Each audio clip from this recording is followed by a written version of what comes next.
नमस्कार प्रेक्षकांनो, ठरलं तर मग मालिकेच्या येणाऱ्या काही पुढील भागांमध्ये जबरदस्त ट्विस्ट आपल्याला पाहायला भेटणार आहे। इकडे आता कल्पना प्रियाला घरी घेऊन आलेली आहे जेलमधून आणि आता दोघीही प्रेग्नेंट आहेत, म्हणजे सायली आणि प्रिया।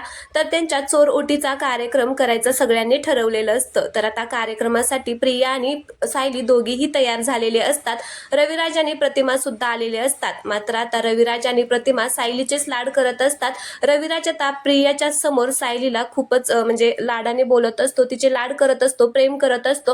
हे पाहून प्रियाला मात्र खूपच राग येत असतो। रविराज सायलीला म्हणत असतो की सायली, तू आज खूप सुंदर दिसत आहे आणि या चोरोटीचा कार्यक्रम फक्त आणि फक्त तुझ्यासाठीच आहे, बाकी कोणासाठी नाही। आता हे ऐकून प्रियाला खूपच राग येतो आणि आता प्रिया खूप रागाने त्यांच्याकडे बघत असते। तर आता प्रतिमा, अर्जुन सगळेच जण आता खुश झालेले असतात।